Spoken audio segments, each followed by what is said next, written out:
Hi, my name is Dr. Muhammad Ali. I'm the program director here at the Physical Medicine and Rehabilitation Program in Brooklyn, New York, at One Brooklyn Health. Today we're going to discuss some very brief anatomy of the knee, including some of the common complaints and pain generators, and as well as treatments and diagnostic methods that we utilize. So as you can see on the slide, knee pain can be at the knee, above the knee, below the knee. You can have pain with walking, sitting. Typically patients that have already explored things like acupuncture, chiropractics, physical therapy, and they have failed these treatments, then they'll come to a specialist to try to get some relief and or treatment. Typically the components that we are concerned about in the knee are the meniscus, the lateral medial meniscus, the ACL, which is very commonly torn in many patients. It's one of the more common ligaments that does get affected, not just in athletes. The patellar tendon and some bursa, which are effectively fluid-filled sacs that are in and around the knee, which help things glide past each other, which if you do have some inflammation or pain, you can have what's called bursitis.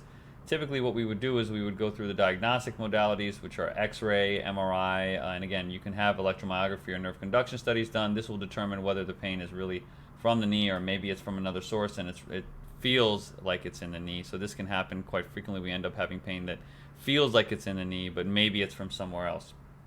So again, another reason why it's very important to have a thorough history and physical examination. The regenerative treatments we're going to discuss just very briefly: platelet-rich plasma, bone marrow aspirate, stem cell treatment. This is utilized. It's been utilized by athletes in the past. It does have some good evidence in terms of restoration of function and reduction of pain in patients that have failed other treatments, and especially in athletes that need to compete at a high level. So we're going to just look at a model here. So if you look, this is the knee itself. Effectively, what we're discussing here are the soft tissue components, which are here. If I can get through this, you can see right here, that would be your lateral meniscus. Here you have your medial meniscus.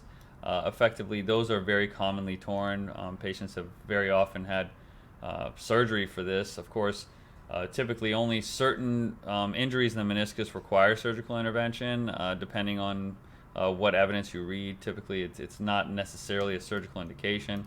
If we go through this, if I try to build the rest of the layers here, just trying to go through, and you can see this is the collateral ligaments that you have on the side of the knee. Again, can be affected or torn, and you see these here. These are actually bursa. So what these are just pockets. They're like oil sacs that allow things to glide by them.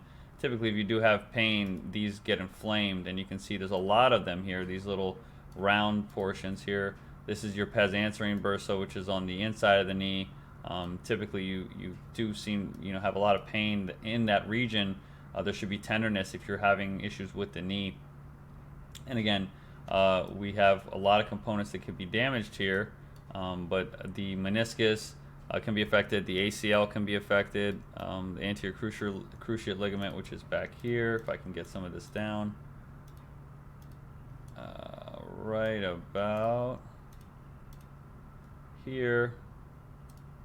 You can see that's your ACL. It prevents anterior translation of the knee. So when your knee is moving forward, it prevents it from doing that, and oftentimes this happens in athletes, non-contact injuries that can get torn. Again, your meniscus are commonly affected. This is affected. The bursa tend to be inflamed when there's a problem, and again, that can cause a lot of discomfort.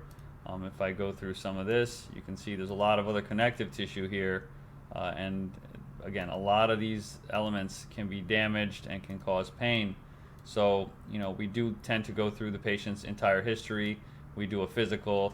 We try to see if there's something around the knee that might be inflamed, and effectively, once we can examine the patient, we'll order some diagnostic tests, including X-rays and MRIs.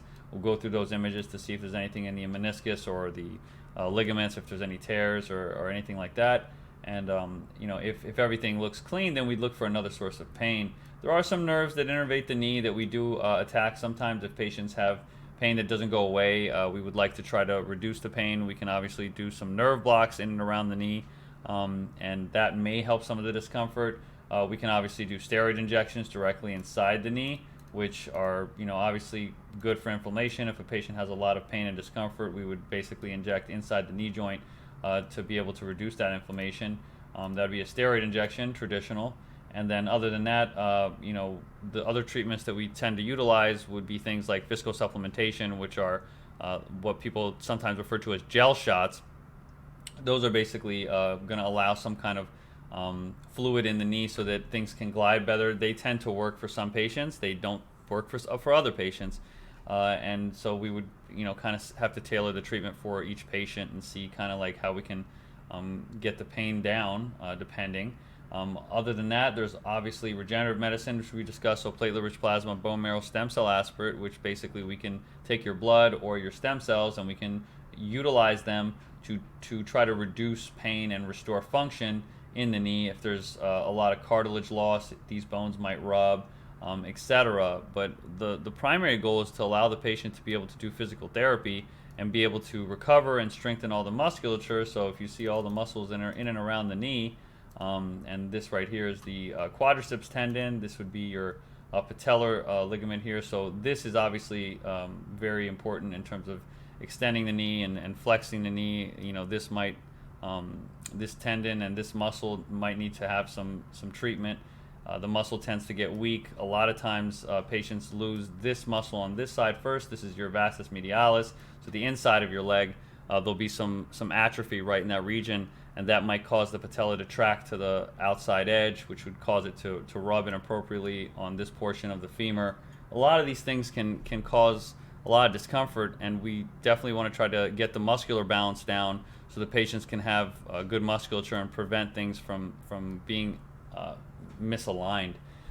So again, these are some of the things that we do utilize. And again, pain inside, sensing pain in the knee doesn't necessarily mean that there's pain in the knee. Sometimes with older patients, a lot of the knee pain could be from the back. And again, this is why it's important to see a specialist and get a proper diagnostic workup to determine what the problem is, get to the root of the problem, and be able to develop a treatment plan. So these are just briefly discussing what can be going on with the knee, the type of pain you can have.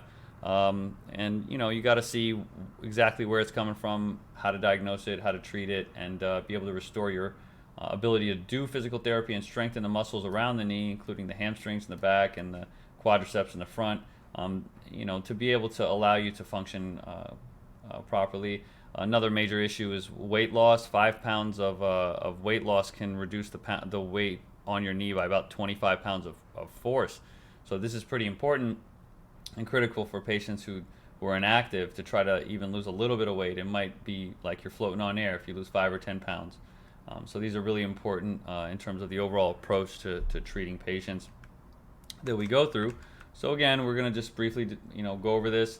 We're just discussing knee pain, the different types of pathology and things that can go wrong, the pain generators. You can have the meniscus, your ACL, your patellar tendon, or the bursa, which are all those little fluid-filled sacs around the knee which tend to get inflamed.